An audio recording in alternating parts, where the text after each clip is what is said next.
Welcome back to Redneck's Dirty Hands. I'm Pete, and today we're working on all kinds of things there. I just finished working on that Coyote tractor for the golf course there. Busted a loader arm there. I don't even know how you break something like that. But tucked away back in the corner there is our buddy Stoico's 2018 or 19 RZR XP 1000. Has a few things he wants me to do on that. Rebuild the front differential. He's got some seals leaking. He's got a loose yoke on the drive shaft. He's got a clutch plate I think I got to put on there. Few other things, so we'll get looking at that, and we'll see you move from the Coyote to the Roadrunner. That's the fast one, and that's the slow one.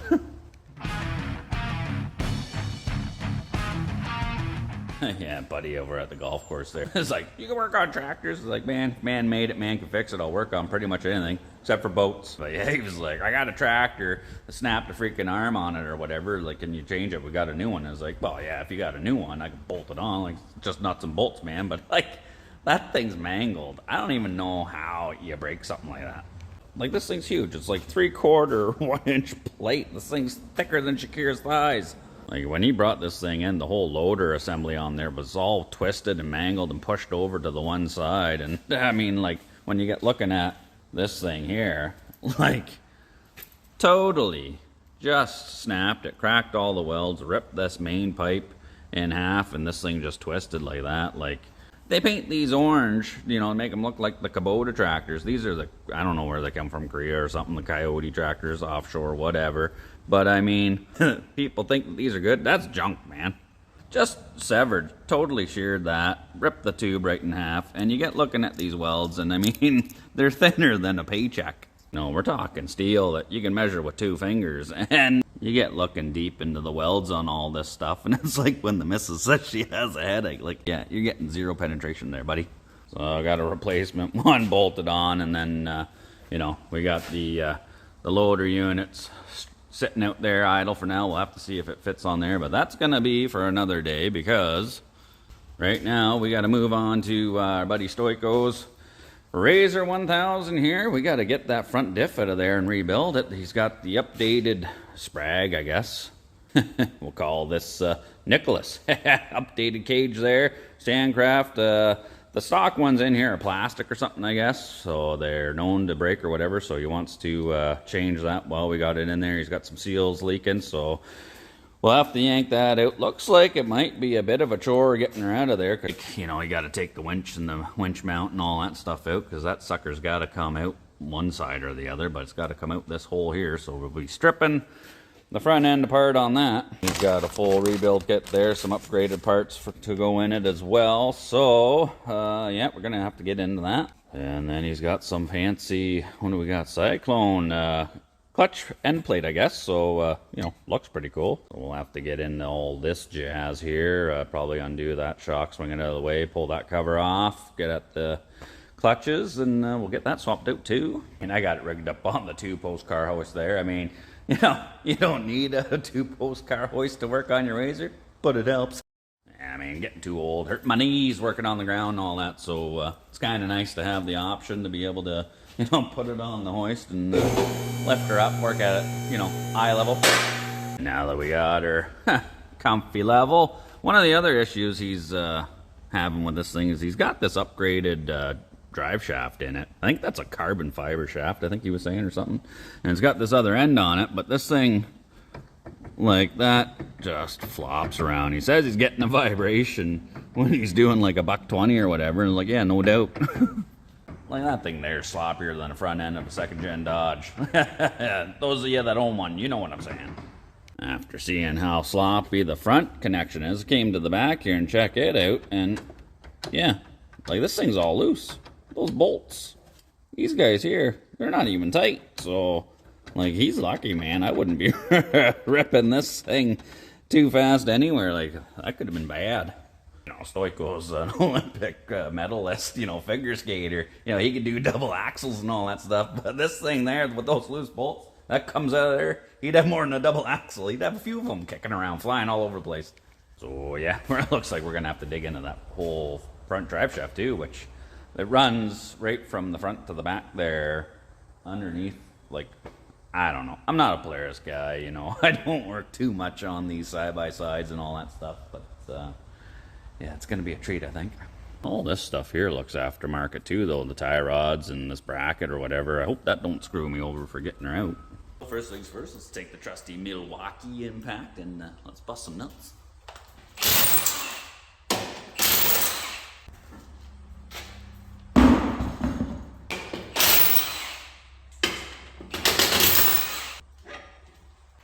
Just got started and I'm already tired. Too tired. Now the wheels off, come in here with our side cutters. Get this mistacata out of here. 1/16" socket on the Milwaukee. Tickety boo. Switch over to a couple of 15 mils. We're gonna pop this lower shock bolt out of here. Just like so. Just took a handy dandy little bungee cord and bungeed that shock up out of the way. So now we can get at that lower ball joint. We'll pop that bolt out of there and then we should be able to swing that up, pop that axle out. Same thing, 15 mil nut and bolt head. Everything's coming apart nice, so that's good. Now that we got that bolt out of there, you know what time it is. It's hammer time, baby. Come on, baby. Fella just falls right out of the way. This stuff should all be loosey-goosey. And out of there. Now we just got to get this fella. Might need a little pry bar action on the inside of there. One of these trusty pry bar tools, it's got the adjustable head. You can change the position of this. They work perfect for getting in behind the CV axle. Ooh, popping her out there. Just give her a couple of quick little snaps, and that should be out. Come on, sucker! Like in that right there, that's the axle out in your hand in like less time than it takes to crack a beer and have a sip or two. So yeah, changing axles in the front ends of these ain't too bad, unless these things get dried out and rust inside there because it's a sealed cup unit. And then we just gotta do the same thing over here. Bungee, bungee, bungee.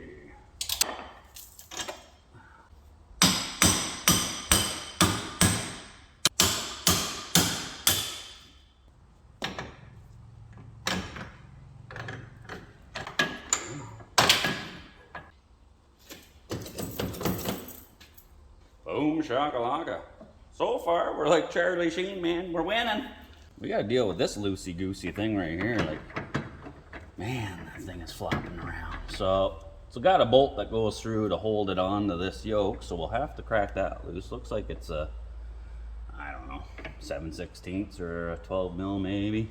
All right, it's 12 mil head with a 13 mil nut on the backside. I got a wrench already on there. She's a little bit awkward to get to, but right angle of the dangle, you can get her. Huh, the nut came off, but the bolt ain't coming out of there. It's spinning. What is going on? I dropped the nut. Nice one. Come on, jeez. The things us mechanics can do with our fingers, though. You're welcome, ladies. Bolt doesn't want to freaking come out with the regular ratchet, though, so we're gonna give her the power. There we go. And that should slop off there, so it won't go back all the way. It's bottoming out, but once we undo the diff should go forward and up, and then we'll be able to hopefully bring it out of here. Hope I don't have to take all this junk off. I'm just hoping just the winch. Let's unhook the winch, pop these little covers off of here. What size are these guys? 10 mil. Now these won't be live. They only spark up when you actually run the winch. So the power lines are off, and then we got a couple of 15 mil nuts on some carriage bolts at the front here. Like so, tickety-boo.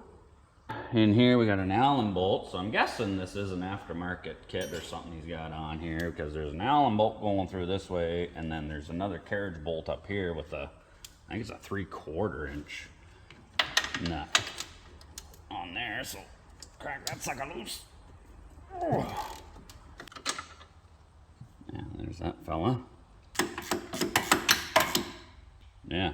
I don't know what kind of nut that is, but that's what's on the back side of that fella.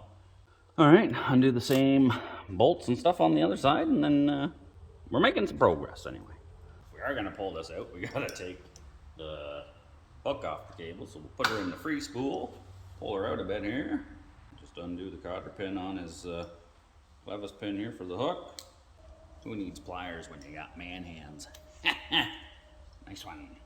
Yeah, the dirty dog. This steering brace thing, I don't know if this is stock or if this is an aftermarket piece or whatever, but it's got to come out too, because I can't, even though I got the winch and the bracket all loose, it won't go nowhere because it's hitting this freaking thing. So I got to be able to slide the whole thing up that way to get this thing out. So nice one. Oh yeah, we're gonna have to hit that with the old impact, I think. There we go. That thing is loose. Okay. Which way can we go? Like, what a bugger. So I think my best bet is to try and come out the driver's side here, because I got more room with this rad hose than the other side. And then I can kind of kitty corner this fella. I might have to take this one tie rod bracket off or something, I don't know, or this is not cooperating. Oh my god. Oh, Polaris engineers sure know how to get 10 pounds of crap in a 5-pound bag. Oh. Yeah, I gotta take these tie rod brackets and all that stuff off, because there's just no way. The freaking inner rack thing is hitting the brackets, so I can't lift it up. I gotta be able to get that thing out. So if I take this bracket off, I'm hoping I can slide that rack unit out of there and then go up with the winch. Stoico, man. Talk to your sponsors. I need Molson Canadians, man. Let me guess. It's probably bolted on to the end of the rack. It is. With a huge freaking Allen key. Like, why? Why? Okay, got a freaking 12 mil impact Allen key on here. Fingers crossed.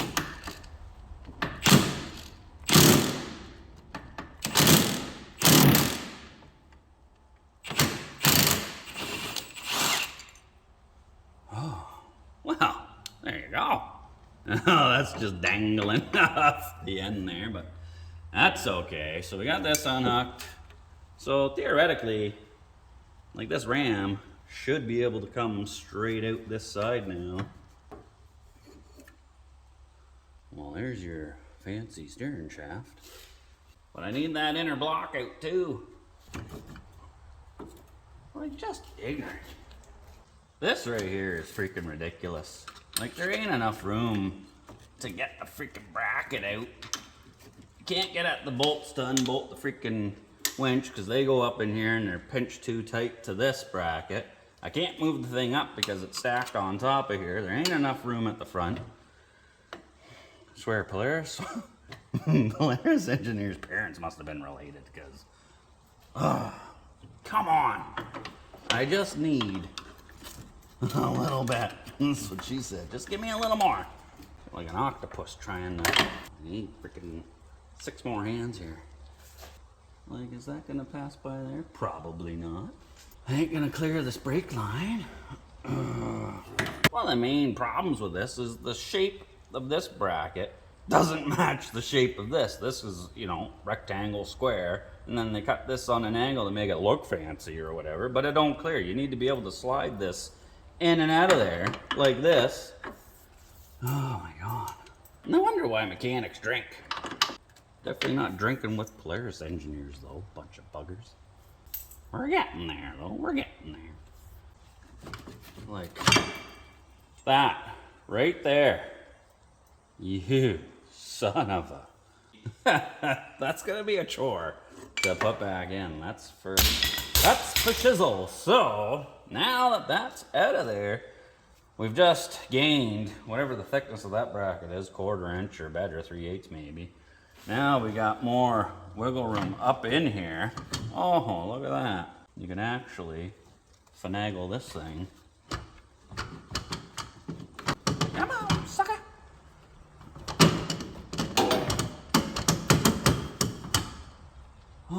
Make a liar out of me. Just gotta hold your tongue right. Oh, let's back you up a little bit. Need to get all of myself up in here.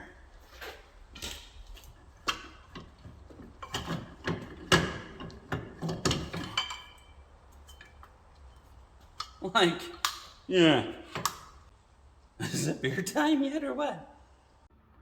Okay, so I got the connector for the magnet in there. It just runs up here, it's zip tied, unplugged that, and then undid the vent line off of there. So now we should be good to grab, let's see, 15 mil. There we go. Then switch over to a 17 mil. All right. Oh, loosey goosey. Okay. So I think our best bet is to try and yank it out this side because I got this out of the way. So that's off. Guess we got to turn it.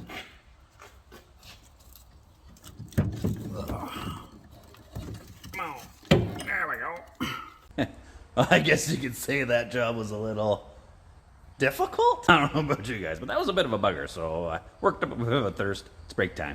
I mean, getting that out was a bit of a fecal fiasco, but I know I'm quick to blame and judge the Polaris engineers there. Don't think that was totally their fault. I mean, this does have all that aftermarket Sandcraft steering stabilizer stuff for, I don't know what that stuff's for, but it didn't come from the factory with that stuff on there. So she's a tight squeeze. So, you know, usually I like it when it's a tight squeeze, but we might have to modify those brackets a little bit so it goes together easier, because that's just brutal. We got the diff on the bench, so we might as well pull out the drain. Oh, fluid's nice and clean. Well, at least Stoico's good about his maintenance. A good step or something to do before you go and rip it all apart is just give it a quick little clean down. You know, we're going to be changing all these seals and everything, so you can get most of the dirt off of it before you split it all apart. Less chance you're going to get dirt all up in there. So, stole McLeanski's toothbrush. Okay, we got her pretty clean there, so we just got to undo all these bolts, all 10 mils. Once they're all out, this guy is just kind of sealed in there with an O-ring or whatever. Need a flat screwdriver. So you got a couple of pry points between the diff case and the cover here. And that plate comes off of there. It's your electromagnet up in here. This is a plastic thing. This is one of the parts that kind of break, so we got upgraded. We got a billet aluminum one that we're going to be replacing it with. It's got this steel plate with tabs on the inside, little fingers that drop down in to grooves in here, and then it's got the notches that catch this guy here. This one here, this is like a plastic piece. It's got the little tiny steel pin in there, which kind of catches in. You got another one there, so that locks in to that. Then this guy drops down into there. And then you got your center cups with your bearings. Ugh. So that's your axle cup there. Your axle slides in, locks into there. There's your one bearing. This just sits in here, and this is what the, you got a bunch of rollers in this cage. Stoico said he had a plastic cage in his. That ain't plastic, bruh. Like, this thing already has a heavy duty, I'm guessing it's aluminum because magnet ain't sticking to it, but it sure as heck ain't plastic.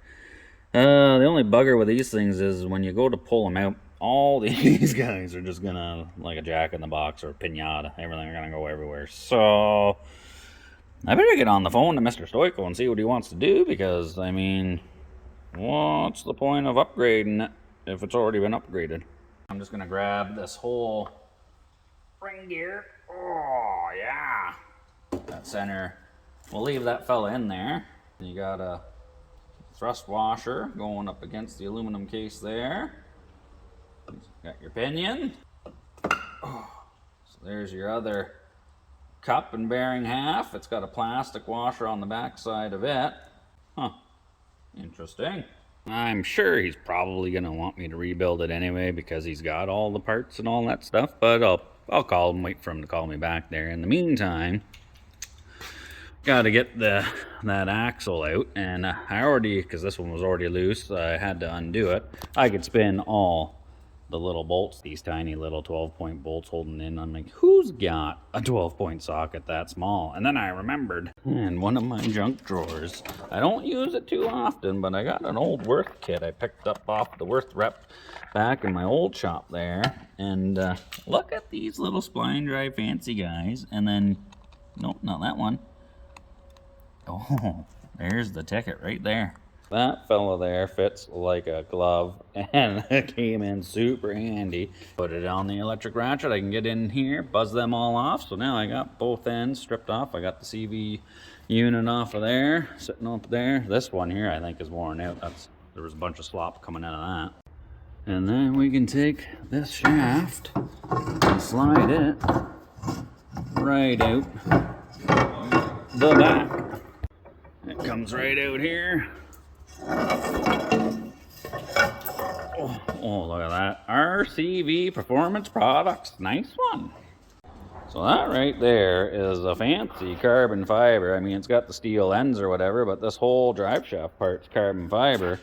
But I think, you know, she was flopping around, and that's missing some stuff there. So I don't know. Like, this thing it's super light, you know, but it's getting lighter. It's missing some bits. So he was complaining about the vibration. I mean, obviously with the ends flopping around, that's going to cause a vibration, and that's obviously been hitting something. So I don't know. That's an expensive drive shaft, but he might need a new one. All right, there, that's the yoke off the front of the drive shaft that was flopping all around, and I think it's aluminum or something. You can kind of see there's a ridge in there, and I can feel it. It's like those splines are a little worn out, because if I put it on the shaft here, like, yeah, she's all loose, sloppy. If I push it all the way in so it engages the splines back here, it's nice and snug. Pull it back a little bit, she's sloppy again. So he might need a new one of these too. Seeing as how that drive shaft is biffed, I think Stoico's going to make some phone calls, see if he can get a different drive shaft, one probably an upgraded 2-piece instead of that 1-piece. So we're gonna carry on, and we got to pop this seal out so we can get this bearing and the pinion out. All I got is a couple of coarse threaded Phillips screws. These are actually out of the door panels of the Dodge there from the spare parts. So just screw one of them into here. There's one.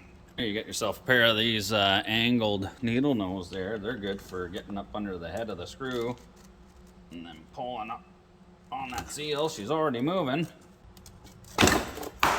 Just like so. Good thing we're changing those bearings. That one just met the floor.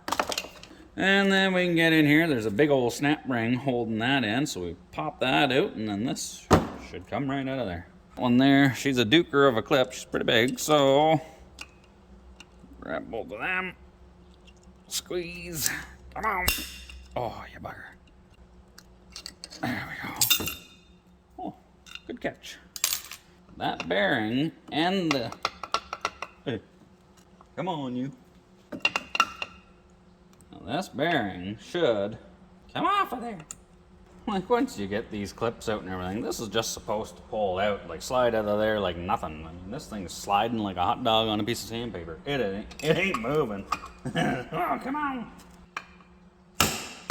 Come on. There we go.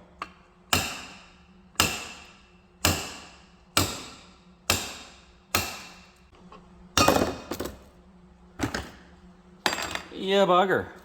And there you go. So we got all the pinion out, the side cups with the bearings. So now we can just knock that seal out of there, knock that one out of there, and then we're good to start changing some bearings here. There's that old seal. Do the same thing on the other one. We already got the main one out, so then we can clean this all up. press those bearings off, new ones on, tickety-boo, put it all back together. Alright, so we got the pinion set up here. Got a new shop press off Claude, just north Mac Tools there. Thanks, buddy. Went 43 years of my life without one of these, but I figured, you know what? Times come, might as well get one. You know, this is a 20-ton press. Sometimes, you know, doing some wheel bearings and axle bearings and stuff like that, especially with the cogs on the drive shafts of the sleds, you know, especially the race sleds, you know, we're switching those all the time. So needs a better way of doing it. So I was doing everything with my big vise and by hand and all that, making things up. This should help out quite a bit. So, like butter. Tickety-boo. Nice one. That bearing still feels good, but we're rebuilding her all anyway. So then, just gonna use a handy dandy socket to take up the slack there. Oh yeah, these ones are moving pretty good. The old swing press would do her too. I gotta say, for never owning a shop press, I don't know why I waited so long to get one. This thing works mint, no time. Got these two bearings on there. I'm just popping this one on, and like, look how nice. Like, come on. Forget about it. Boom. She's home. Oh, beautiful. No whacking your knuckles or wrecking the part. Nice one. Even though this has the upgraded metal cage in there, he wants me to use the Sandcraft one that he got. So we got to pull this out. These things are no fun because as soon as you lift this up, all these rollers, there's little springs that go in there, flings them right out. So we're gonna lift it up a little bit, and then I'm gonna put a little zip tie on here just to try and keep them from launching across the bench here, and then doing a manhunt for these freaking things. Come on. Oh, see, there goes one. Yeah, bugger, I didn't get the zip tie in time. Okay, hopefully they don't go anywhere. There's the one I lost. And then the inside of this guy is it's got grooves in it, and that's where all those needles go. And then when it jams, it's like I don't know, just wedges in there, and that's how you get your four-wheel drive. So this little pin here is just knurled and pops in there. And then I'm pretty sure the kit comes with this guy, which is like an upgraded hardened pin or something, tape receipt. And we just gotta pop that in there. So we gotta get all those rollers, and then in here, I don't know if you can see it, there's little springs that clip around each post, and they got little tabs that poke out into where the needle sits. You gotta take all these springs out, transfer them to the other one, and then try to reassemble this thing. Anybody like puzzles? Yeah, this is not a fun job. Now I got a mitt full of these springs out. Now we just got to get them all on this new one. They're a bit of a bugger. You got to wrap them around. Come on. Just like so. You just got to do that a bazillion times. Get in the little groove.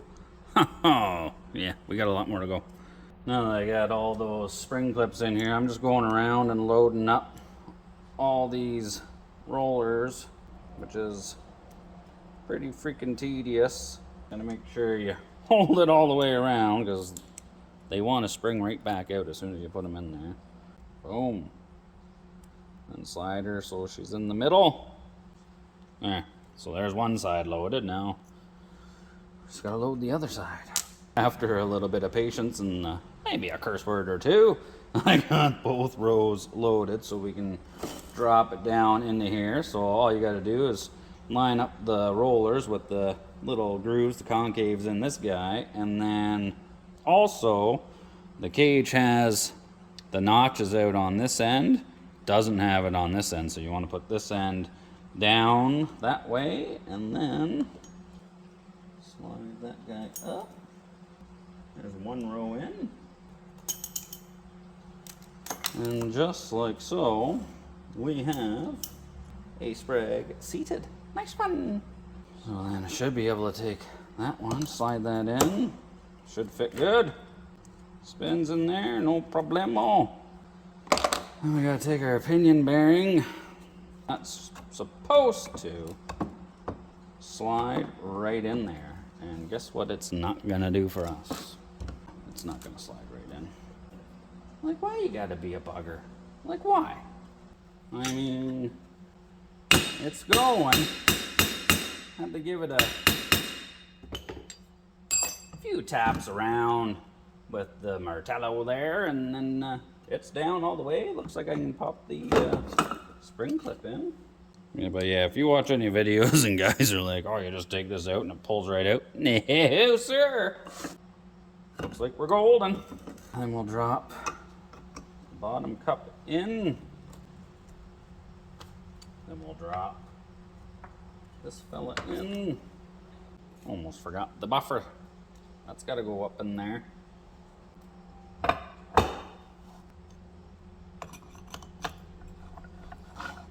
And then we need our spring thing. Now that does is one end hooks over that pin there. Bring the other end over, hook it over the pin like that. Then we got this upgraded setup that Stoico picked up. So that's gonna go in that fella like so. And then we got this upgraded plate here. The stock one only had, what do we got? 1, 2, 3, 4, 5, 6 tabs hanging down. This one has 1, 2, 3, 4, 5, 6, 7, 8, 9, 10, 11, 12. I'm guessing that means it's stronger. Oh yeah, beefy, we like beefy. So then we could drop this outside cover on. This is all clean, ready to go, so we gotta drop this guy on, and you can't really bugger it up. It's got the 2 bolts that are close together, right here and here, and the rest of them are all kind of evenly spaced, so, you know, you can only put it on one way, really. Just like a so. Give it the crisscross applesauce. Once around the world, just to make sure we didn't miss any. And then I know what you're saying, you didn't put the seals in. Well, we can pop them in now. Take your new seal. I'm gonna put a little bit of oil, Diff oil that would be in here, on the inside of the lip. Make sure we get it over top, and then we'll just tap her down flush. Same with the main one too. Stoico dropped off the proper Polaris demand drive fluid or whatever for Hillard clutches. Give the inside of the seal a bit of a wipe. You know, she's going good. You can basically almost push it in by hand. And then just seat it down evenly with a punch. And the same thing with this big old honker. Just gonna have to give it a couple of tippy taps. Maybe I'll grab a socket that fits that. I'm always using these 12.75 inch sockets for all kinds of things, and punching seals in is a good thing too. Just want to take it flush. We don't have to go crazy with it. And that right there is a rebuilt Diffy Rancho. Well, it's out and on the bench. Might as well fill it up while it's easy to get to. Only holds about 250 mil, so let's chuck it back in there. Oh, okay, dog.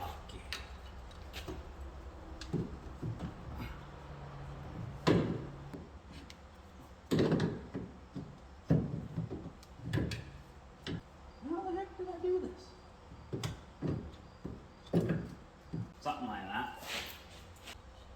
Let's just get in. Jesus, Murphy, that was a fight. Putting the diff back in was easy, but setting up that winch plate with that Sandcraft, I don't know what it is, steering stabilizer or stiffener or something like that. I mean, it's a pretty neat kit, but it's a 1/4 inch thick bracket that goes in behind the winch plate.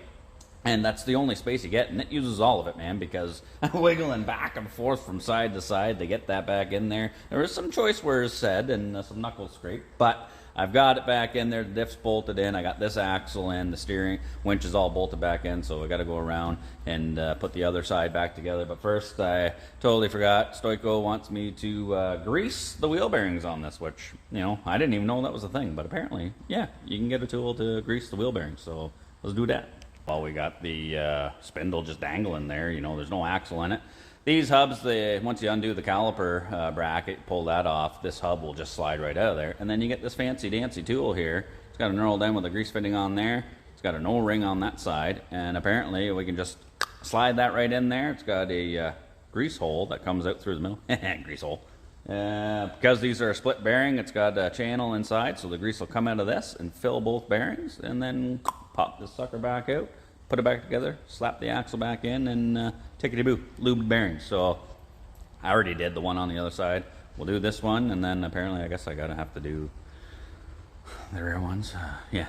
Oh, it's just easy. Yeah. Gotta take it all apart to freaking grease it, so it ain't a 5-minute job, but you can grease your bearings. So I got a 15 mil on the old D-Walt. Pop these two mounting brackets off, bolts. And this guy, slide it off. And then your hub just pulls right on out of there. Like, that's it, just slides right in and out. And then as you can see, it's a separated bearing, so when I put that tool in, the O-ring's gonna seat on the inside face, and then when I pop the grease in there, it'll end up going in that channel, packing these suckers with some fresh grease, and then we'll slip it all back together. What do we got? This is a tusk tool, I guess, so slap that sucker in there. There, she popped in all the way, and then I got my Milwaukee cordless grease gun. I got this off same guy, Claude Frank, just North Mac Tools there. Hell of a deal. DeWalt one of these was like $500 or something. I got this for $200 off him, so smoking deal. Oh, and I could see the bearings just pumping, moving, pushing back. That means the grease is getting in there. Likes a little pushback. Boom shakalaka. Wipe off some of this stuff. Smear this on the, gonna put some of this grease on the inner cup for the differential. You always want to lube those up every time you get your axles out. You don't want them seizing in there. That's a day wrecker. You get into one of these Polaris, you got to pull an axle off and they're seized in those cups. You can't get them out. Like, if they're locked in there, you're screwed. I mean, you always want to lube your shaft. But yeah, I had no idea that kind of tool existed. Pretty handy, I gotta say. Always use a dead blow hammer when you're smacking on the end of the CV. That way you don't bugger up the end of this and nut won't go on, or you gotta try and repair the threads. That's same thing. It just ruins the day, man. And we got our washer and our nut for the CV axle there, and it's got a bit of a dish to it. It's concaved on the back side, so you want the dome side out. Should be good. Drop the cotter pin in there. Tickety-boo. I guess that's the beauty thing about this tool, is you don't have to pull the axle and the knuckle and all that apart. It's got the hole in the center, so it'll slide over top of the CV shaft, and then you just push it in, like so. It's keyed in there. Grease away! Beauty! Let's get in there and change that clutch plate. So we're gonna pull this shock off. Just swing that out of the way, and then we got, we'll pull this pipe up. It's got a 10 mil bracket holding it there, a couple of hose clamps. Shouldn't be too big of a deal. And then, what size have we got on here? 8 mil screws. They're all out, and then this guy just pops right off of there. Whoa, ho, ho, ho. Ooh. Mr. Stoico, you need a belt, man. Out there's like that fella from, what was it, the Tiger King? It's missing a few teeth on there. Like, yeah, that's no bueno. So we gotta pop the belt off of here. I mean, they do have special tools for you know, doing it. All you really need is a little pry bar. Get in between the push her back in. Belt drops right down in there. She's a bit of a tight squeeze between the cover. Come on.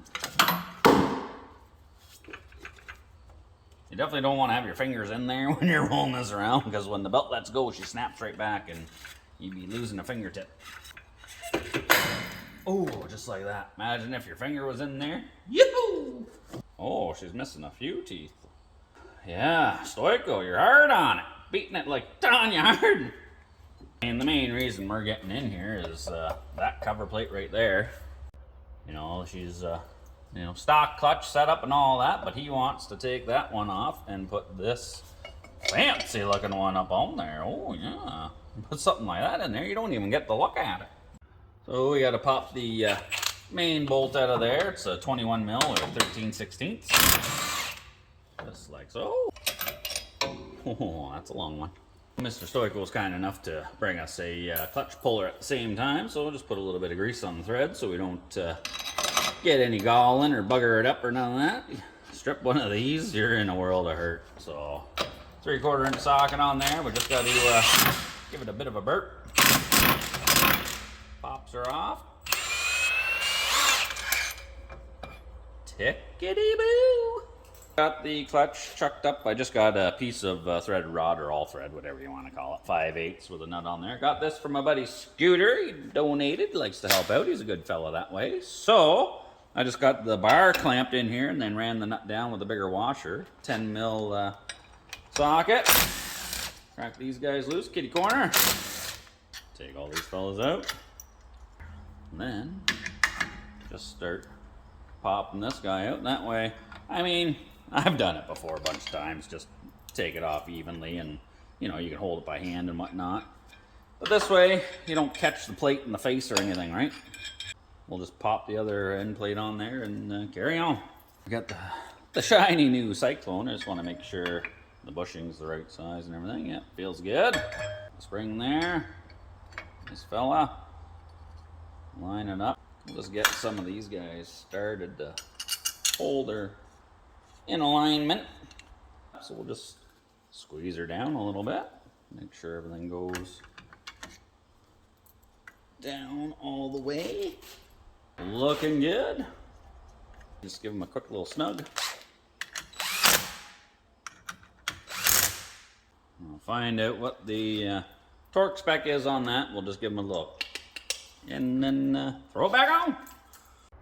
Alright, so I lowered her down. Stoico had a spare belt clipped to the back of this, so bonus on that. This one doesn't have any arrows for direction, so I'm just going to put it on the way you can read it. That's the way it's going to go. And I mean, hey, pretty fancy looking, the old Cyclone in there. Now I guess the whole purpose of this is, you know, you had your solid plate on there.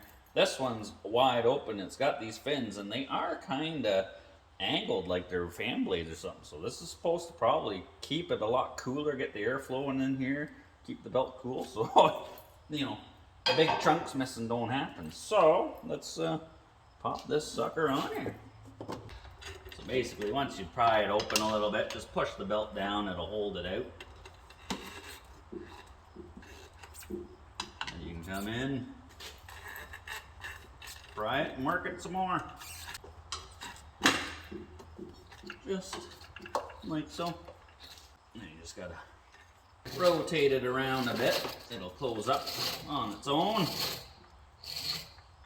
Pops right up to the top. Look at that. That right there is a thing of beauty. Alright, this means you're good to go, Stoico. As far as that one-piece carbon fiber drive shaft with the messed up CV ends on it, I guess we're not going to go ahead, we're not going to bother fixing that. He's going to end up replacing it with another aftermarket upgraded two-piece drive shaft. I guess those one-piece carbon fibers there, you know, a lot of guys were switching them, thought they were good, but then a lot of guys are having issues with them too. So he wants to go back to the two-piece with an upgraded carrier bearing. So we're going to be waiting for that. That's not going to show up anytime soon. So we're going to put this thing together. She's going to be a two-wheel drive until then. So pitter patter, get at her, button her back together. Well, all right. She's back on the ground, and it's all back together. You know, we did everything that Stoico wanted, except for, you know, we got no main drive shaft. This is that RCV carbon fiber drive shaft with the buggered up ends, and she's gouged in the middle. So she's like Lieutenant Dan now. She's down some legs. She's only powering 2 wheels here, but everything else is done. We rebuilt the front diff, check. Greased all the bearings, check. Put that fancy Cyclone clutch plate on there, check. Put his spare belt on, so check. But is it still vibrating at $120 down the road? We don't know. We're gonna have to check that off the list, aren't we? Let's go for a rip.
Ripping that thing down the trail and down the road as fast as it can go is about as much fun as a fella can have. Well, at least when Christina's not around, that is. Cheers. Okay. But yeah, she's only 2-wheel drive right now, but man, does it fly. Yeah, I didn't have the speedo on the GoPro there, but let's just say that his concern of it having a shake at 120K, yeah, no, she don't shake. I'd say it's good to about 130. I know this video was a little bit on the longer side, but there was a lot to do, you know, pulling out that diff, rebuilding it, you know, fixing the clutch, all that jazz, pulling that drive shaft out of there. A lot going on, and then that sand craft front steering, you know, if that then wasn't in there, would have been way easier to get that freaking front diff in and out of there, but this thing, he's got the quick 2-to-1 ratio steer on this thing. Like, it's literally just whoop whoop and you're full lock to lock. Like, it's pretty neat to drive, you know. Stoico likes to race and rip and go fast, and this thing, you know, I'm not a huge Polaris fan, but I'd drive it again. But I mean, as always, thanks for tuning in. You know, I enjoy making these videos, and hope you enjoy watching them. You know, we got a lot of stuff going on, and you know, there's some cool stuff in the shop. But I really do appreciate everybody tuning in, subscribing, you know, leaving comments, hitting the like button, and checking out the website, you know, for some stickers and merch and whatnot. You know, we got some stuff. We got some hoodies and some hats and some stickers. Still trying to figure out the shipping thing. Like, it costs an arm and a leg to ship stuff. You know, even just in the province, you know, let alone across the freaking country. But we're trying our best, you know, we're doing it all ourselves, and appreciate the patience for a lot of the folks out there ordering stuff and supporting the brand. As always, cheers. Take her easy.